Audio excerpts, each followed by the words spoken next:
YouTube, my name's Kaiden. Welcome to my very first video essay. Before I get into it, I kind of expect people who are watching this to have already seen all of Breaking Bad, but here's a warning just to be safe. I talk about a very major spoiler for the end of season 2.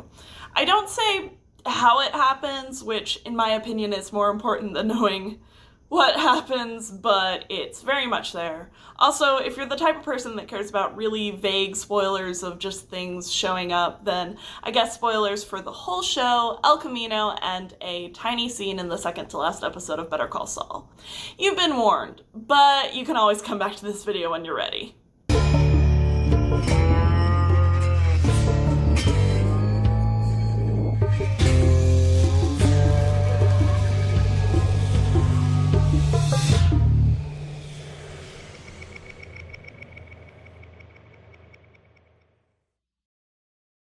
So, is Jesse Pinkman trans? No, in actuality, Jesse's not trans, or at least was not intended to be. However, as you might be able to tell from the video not ending right here, that's not all I have to say on the matter. I do believe that there's a trans reading of Jesse that comes from a direct analysis of Breaking Bad's themes and Jesse's development as a character, and one that, while not intended, could fit into canon without changes or significant suspension of disbelief. A trans reading where Jesse is someone who hasn't yet realized that he isn't a man. A couple of disclaimers before we start. If you're opposed to any sort of queer reading of a character who wasn't explicitly intended to be queer in canon, I am not here to debate the validity of these readings with you. There's a massive lack of gay and trans and otherwise queer people in media, and finding characters whose stories can be applicable to our own experiences has been done forever, and it doesn't hurt anyone. Click away if that bothers you. I also want to mention that I oppose transmedicalism, the belief that all trans people need to feel dysphoria to be trans. I do not believe you need anything more than identifying as a gender separate than the one assigned to you to be trans. Gender is a social construct, and with gender being a social construct, there are no true requirements for someone to be any particular gender. You don't get a say in anyone's gender, pronouns, presentation, or the medical decisions they may or may not make related to those things, unless they're your own. I bring this up because while you'll see that this analysis allows for a wide range of trans interpretations of Jesse regarding his specific identity and how he might present that, I will be using the pronouns I personally think he uses, which are primarily he, him, with she, her a few times. And I just want to be explicitly clear that my use of he pronouns isn't some sign I still secretly view him as a man or whatever. I hope this will be made clear by the rest of the video, but I've encountered a lot of people who are pretty weird about what pronouns other people use. I'm a non-binary trans-masculine person who primarily uses she, her pronouns, and I've had a lot of experiences with people, including other trans people, who get mad at me for that, and some have even had the gall to tell me I'm not really trans, so I felt the need to state this all outright. Anyway, with all of that out of the way, let's get to the actual analysis. So this reading of Jesse is heavily based around parallels between his character development and what Breaking Bad seems to thematically associate with gender. It's also heavily interconnected with the show's overarching theme of, yes, change, but also, at least for our two main characters of Walt and Jesse, the revealing of true self. Because there's plenty of evidence that both of them already had the traits we see them with at the end of Breaking Bad, despite our first impressions of them not really indicating it. Jesse being this very sweet, empathetic, and more importantly, compassionate individual, and Walt being this egotistical, manipulative, and power-hungry person. I would consider Walt's self-deception about who he really was to be more shallow than Jesse's self-deception. While Walt did end up in a lifestyle that was opposed to his actual self, he still seemed to consciously know what he wanted to some extent, demonstrated in scenes like the flashback at the beginning of Full Measure, where Walt and Skyler are viewing their house before buying it. I just think we need to set our sights high is all, at least higher than here. Fuck Walter White, all my homies hate Walter White. But Jesse fully convinced himself that he was someone different than who he is deep down, because he never really seemed to get the chance to actually figure out much about himself. There are a lot of examples of Jesse's disconnected sense of self throughout the show, but the first one that comes to mind has to do with Jesse's superhero OCs. I think that Jane's observation that all of them looked like Jesse was totally correct. I wouldn't consider him doing this as a conscious decision, but I feel like he sort of admits it. After initially denying that his OCs looked like him, and after Jane affectionately teases him, he ends up saying to her, "Oh, shut up. Like you never wanted a superpower." And while, yeah, you could interpret this as just a response to her teasing, I'm convinced that there's an additional layer to it, especially because when Jane leaves to check the door, there's a brief moment where Jesse looks at his sketchbook with his drawings, and it seems like he's considering something. And I bet you anything that what he's thinking about is whether or not he actually had drawn himself, which is really interesting, because, like, Jesse's a criminal, right? And while superheroes themselves are technically criminals as well, as that type of vigilante justice isn't actually legal, they're still typically known to be crime fighters. And Jesse describes his characters as being such. He rides around in his pouch and, fights crime. So, with his OCs subconsciously being depictions of himself as superheroes, crime fighters, and his current life as a criminal, you get the image of someone who doesn't know who he is or what he wants deep down. There's no way that Jesse's current life of crime was his truly preferred path. It's much more likely that it was the only thing he thought he could do successfully. It's evidently been the one thing he's made a decent living off of. He has no support from his parents, and doesn't seem like he's had it since he was a high schooler. He's shown to have no support outside of the drug trade at all. Most of his personal skills are artistic or honestly domestic in a world that assigns more value to academics, which Jesse's parents certainly do. If he had spent half as much time and money on his education as he has on that ridiculous bouncing car. Because, an interest that could possibly lead to a job as a mechanic if encouraged is worthless, I guess. And he's a high school graduate who doesn't have any job experience. And since we have the employment predicament of needing experience to get experience, his options for a job are limited in the first place. And can I just say that Jesse is also very, very aggressively ADHD coded. His predisposition to boredom, tendency to fidget pretty often, and doing poorly in school, yet clearly being very clever and excelling at things that fully captivate him are just a couple of examples. Substance abuse is also very common with ADHD, and apply yourself? Whether or not it was intended, Jesse was written to have ADHD. And that combination of having virtually no support, struggling with addiction, and having undiagnosed and improperly self-medicated ADHD would make slogging through any respectable job that he has access to, or any job his parents might encourage him to do, pretty unbearable. So the drug trade it is! We even know that Jesse views cooking meth as a form of art, something that he's passionate about. And let me tell you something else. This ain't chemistry.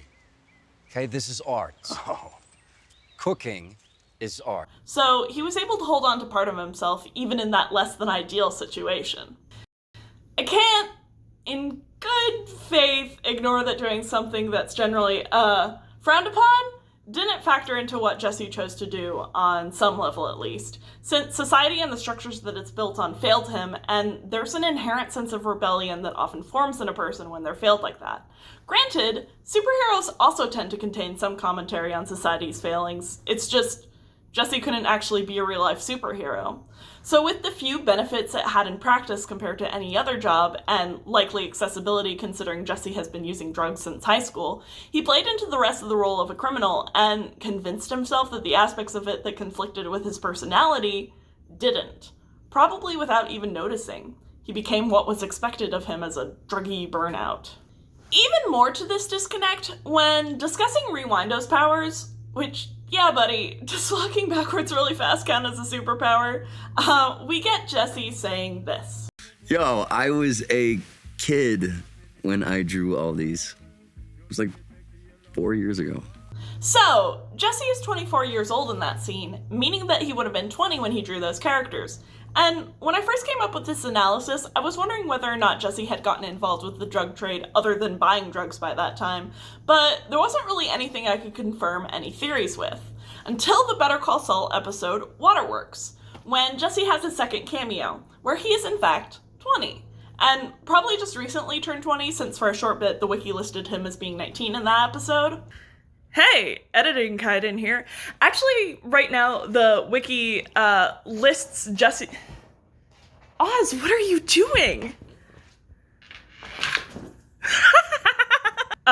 Yeah, so the wiki lists him as being 24 only in the pilot and then being 25 for all the time that he would be 24. I know this is wrong because of the birthday we're given for him and the years we know the show takes place. I think they're doing this because Gus's doctor says Jesse is 25 before Jesse's actually 25. But Gus's doctor also says Jesse is 5'11". He's not. It doesn't really matter either way because he still would have like drawn those superhero characters after he's entered the drug trade. But since I mentioned the wiki, I wanted to clarify any differences between my statement and what the wiki actually says. But him accompanying Emilio, a person we know as his partner in cooking meth, to Saul's office makes me certain he's in it by that point. And I just have to wonder if Jesse's superheroes were almost a subconscious vent, a manifestation of how being a felon in the specific way Jesse is not what he wants, even that early on. Something that suggests that Jesse's actual identity and his current view of his identity don't line up. There's an additional thing I want to mention about the cameo that could possibly point to Jesse's discomfort with being more than just a customer of the drug trade. He was hanging out outside of Saul's office, and until Kim gave him one, he didn't have a cigarette, so he wasn't out there to smoke. And while there could be other explanations as to why he was chilling outside on his own, I don't think it's much of a stretch to say that, other than just his general skepticism of Saul. I mean, like, would you go to a doctor to do like an operation on you and on your spleen or whatever, on the fact of a funny TV commercial? No. I mean, come on. He was just not particularly jazzed to be where he was at that moment and not comfortable going inside. Okay, yeah, so Jesse fooled himself into thinking he's better suited as a criminal than he actually is. What does this have to do with him being trans? Is something you might be wondering. And to start, that narrative of convincing yourself that you're the person you're expected to be for your best chance of survival instead of being allowed to be yourself already works pretty well as an allegory for being trans. But even more than that, thematically, Breaking Bad associates manhood with the drug trade in one way or another, and drawing a parallel between Jesse not fitting into the drug trade like he thought he did, to how he isn't actually a cis man like he thought he was, is a very reasonable queer reading of him. The longer the show goes on, the easier it becomes to point out the differences between Jesse and the male cast than it is to point out the similarities between them. He is torn apart by things they either have a limited reaction to or none at all, and his higher emotional vulnerability is targeted. What, do I have to curl up in a ball in tears in front of you? Do I have to lock myself away in a room and get high to prove it to you? And I'd like to point out that it's common for vulnerability like that to be considered not manly. When he saw the gun, he thought, Hey, I Kenny, don't know what he thought. He was does just this so pussy scared. cry through the entire thing? Early on, Walt has to convince Jesse that having a reputation for violence that gives him power is something that he should think of as good.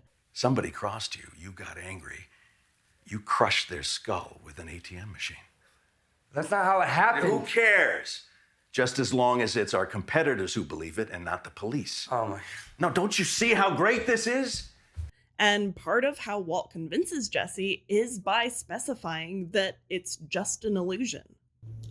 And especially in contrast to Walt and Hank, Jesse is much less likely to have a strong inclination to assert his masculinity following situations or comments that might be considered emasculating, unless not asserting himself in some way would have been a bad idea, like with the cartel. Jesse doesn't seem to have any positive ties to being a man, and I don't think we can say we see him ever really reclaim a sense of manhood either, since we never actually see him fully realize himself outside of the drug trade. And that lack of reclamation gives even more legitimacy to the reading that, along with leaving the drug trade and all of its toxic masculinity bullshit behind, maybe Jesse just leaves behind being a man altogether, and maybe it was something that wasn't ever really a true part of him, just like his life as a criminal. Even at the start of the series, Jesse's attempts at acting like a man come off as really goofy, fake, and performative. For example, in episode 1 when he's talking to Crazy 8, he just, honest to God, sounds so silly. In their conversation, when Crazy 8 mentions that Emilio thinks that Jesse might have ratted on him, we get this. Whoa, hey, that is bullshit. That is bullshit, Crazy 8. No, I should kick his punk ass for even thinking that. Now, the first time Jesse says that's bullshit, it sounds more genuine to me, which makes sense considering his strong character trait of being loyal, but then when he repeats it and goes on to say, I should kick his punk ass for even thinking that, there's this slight shift and it just sounds like fake bravado. Because, there's no way Jesse actually thinks he stands a chance against Emilio since Jesse has a body type that resembles a small bird, and he doesn't have that little self-awareness. He seems to just be playing out a script that wasn't even particularly well thought through. And while some of his other performances of masculinity don't come across as that fake, there aren't many that feel like they actually come from Jesse himself. They just feel like something he thinks he should do. And while not every experience with men Jesse has is negative, there always seems to be some distance between him and the men he does have good relationships with. Jesse forms a parent-child type relationship with Mike that's healthier than any other he's had up to that point other than probably his aunt. But there's a part of Jesse that Mike never seems to get. When Jesse doesn't want Lydia to be killed, Mike says, Trust me, this woman deserves to die as much as any man I've ever met. I'm not wrong. But what if you are? Jesse, your misgivings have been duly noted. Now move away from me. And I think he just misses that Jesse just still isn't that cool with killing people, even with everything he's gotten involved with. Even if there are some acts of violence and even some people's deaths he's fine with and thinks are justified, Jesse never fully adapts to the job the way that Mike does. And I just don't think Mike ever fully grasps that, or at least not why. Jesse and his friends have a distance between them as well. They're arguably not as entrenched in toxic masculinity as any of the other prominent men in the show are, and aren't nearly as involved in the violence of dealing drugs despite being in the trade. Yet, still, Jesse's interactions with them most of the time feel different and more withdrawn than their interactions with each other. Like, he really wants their presence and company and wants to fit in, but there ends up being something that he can't connect with alongside them. And this also gets more prominent as the show progresses. There's parts where Jesse seems to be withholding how badly his high rank in the drug trade is affecting him when Pete and Badger seem to sort of idolize him for it and want in on it. I think Jesse sort of considers saying something to them about it, but doesn't. Oh, stacking the Benjis till the rubber band pops. Yeah. All we're saying is we know you're major league now, but if there's ever anything else you need from us... Any way we can get in on this at all, Little stuff, big stuff. we would be all over it. Yeah, maybe someday. And in El Camino, after Pete tells Jesse that he's his hero, there's a moment where it looks like Jesse is almost about to tell Pete that he shouldn't be. But again, he doesn't. He repeatedly doesn't confide in them, even though, while his friends do perform some surface-level facets of toxic masculinity, they don't really target or reject vulnerability in the way many other men in Breaking Bad do. And Jesse's distance from even the more harmless side of the male cast makes it feel like it's not just the toxic masculinity that he's disconnected from. Jesse's relationships with women even further separate him from the men of the show. His romantic relationships read much more like relationships between equals, especially when compared to Walt and Skylar or Hank and Marie. While Jesse does throw the "nice job wearing the pants in the family" insult at Walt in episode 2 of the first season after Skylar almost caught him moving Emilio's body, when we look at Jesse's own relationships with Jane and Andrea, he never actually tries to take control of the relationship himself. And with Jane, he doesn't have any problem with her honestly being the person making more active choices for the both of them in their relationship, which Walt comments on by throwing that same Nice job wearing the pants insult back at Jesse. Another interesting thing found within Jesse's relationship with Jane that ties him to a specific gender role happens after Jane doesn't really introduce him to her father. Jesse asks about it, and after a bit, this exchange happens. You think I'm gonna be all like, "Hey Dad, meet the stoner guy who lives next door, and by the way, I'm sleeping with him"? That's all you think you're doing? Why do you even care about my dad? I don't. Good, then I don't know why we're talking about it. Us. All right, I'm talking about us. Us. Yeah.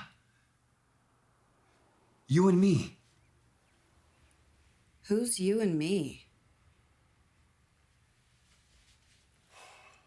So, it's been pretty common for the guy to be considered as the one who sees a relationship as just being sex, and the girl to see it as being romantic in media. And it's not how real life works.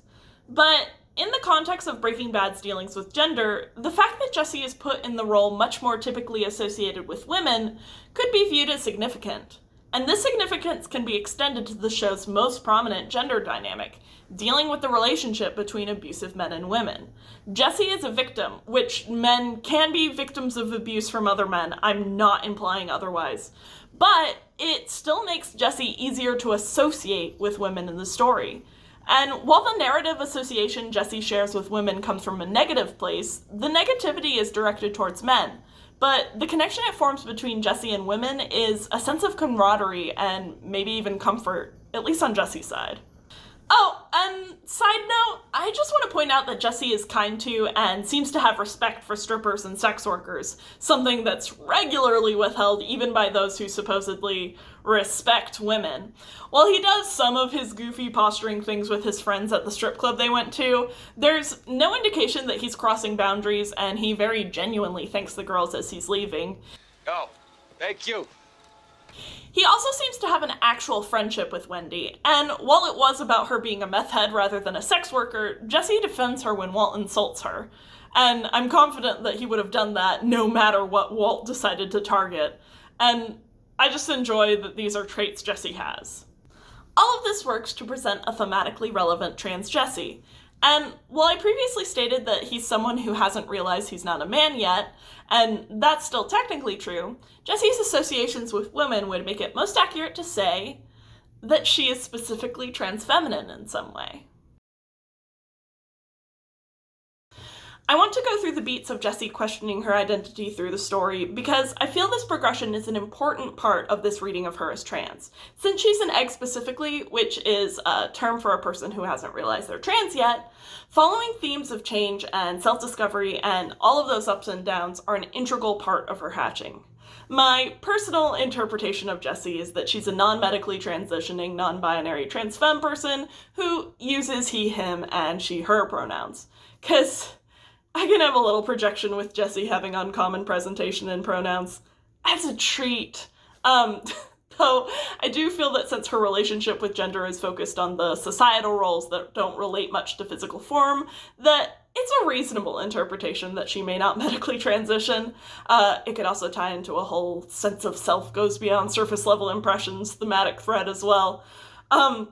Anyway, I'm sharing this because it'll be the lens through which I'll be talking about Jesse's journey with questioning his gender and how that progresses during Breaking Bad.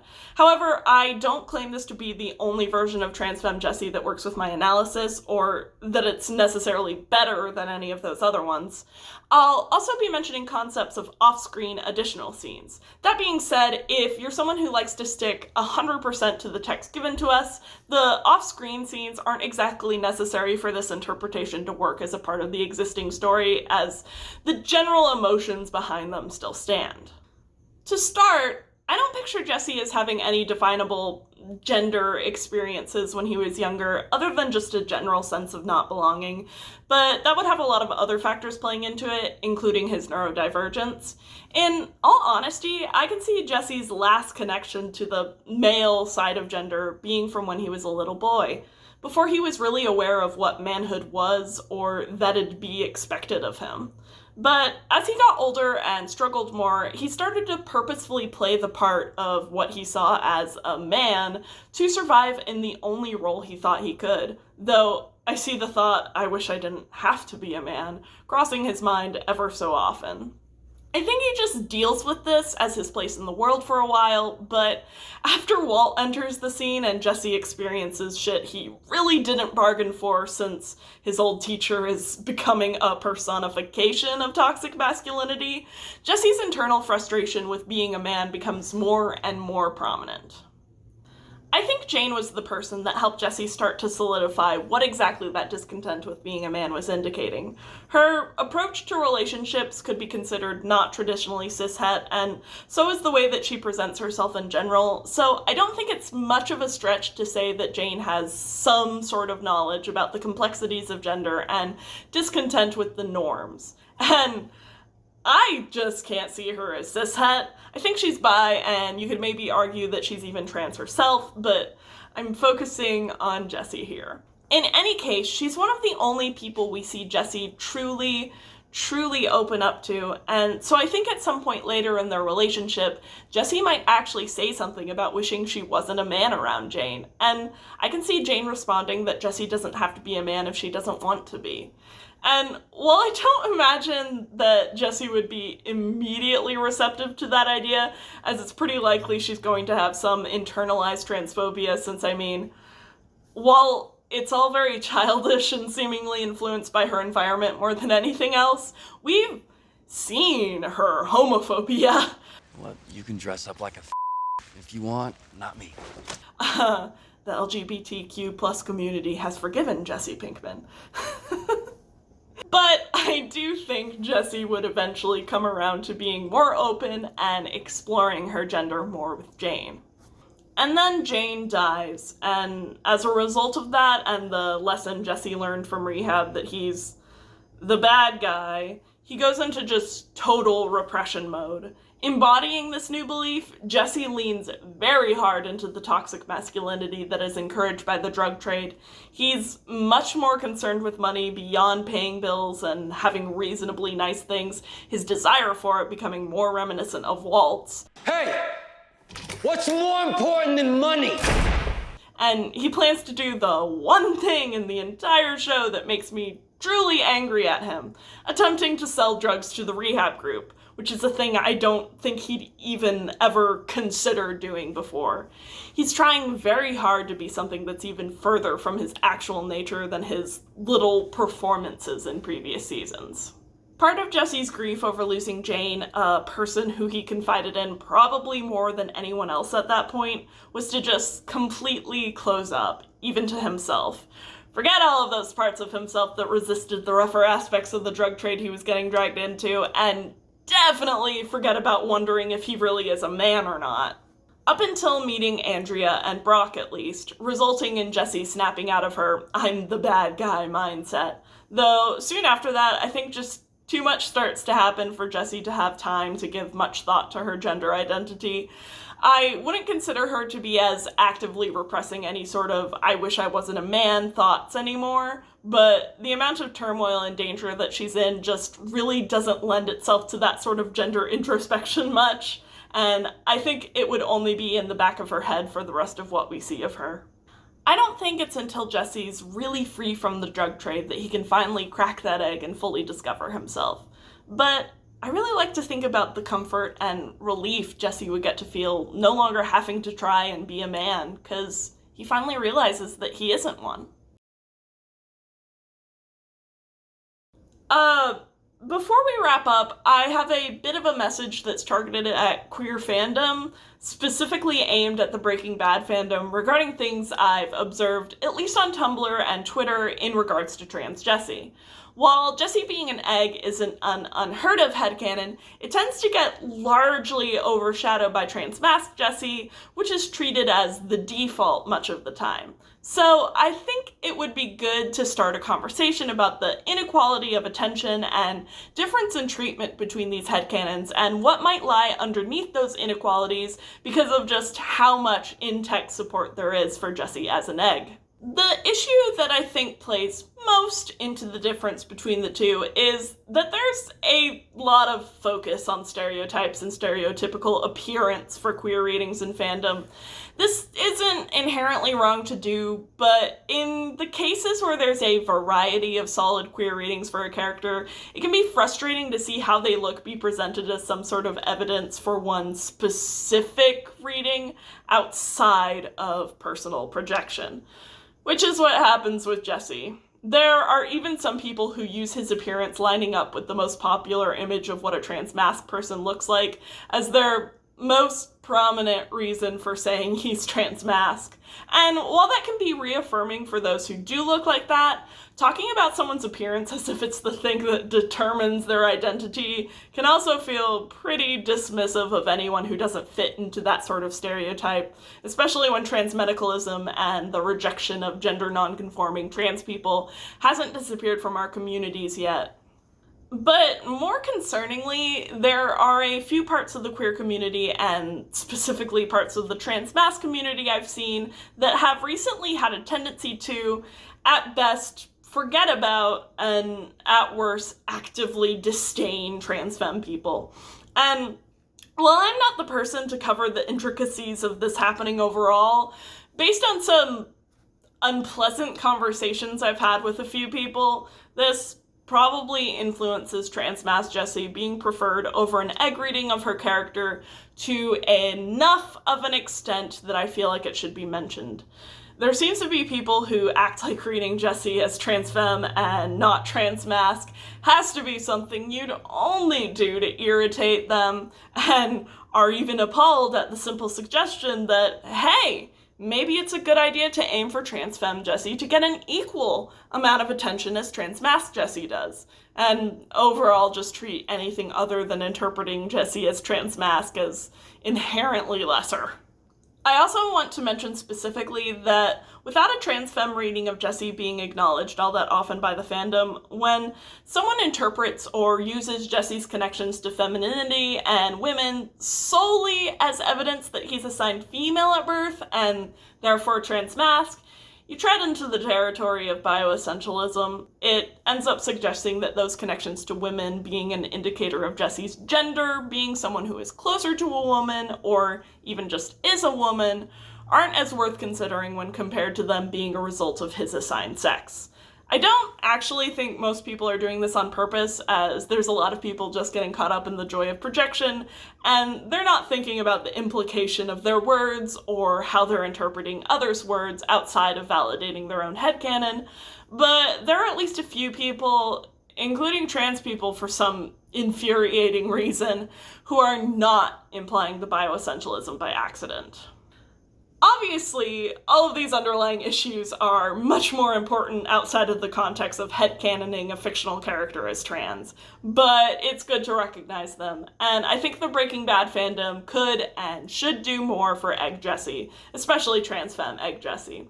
To end on a positive note, though, I do want to thank those who do heavily project onto trans masked Jesse and prefer it on a personal level, but don't completely glaze over and ignore or try to argue with other trans interpretations of him, and instead actually try and help increase the visibility of those other readings.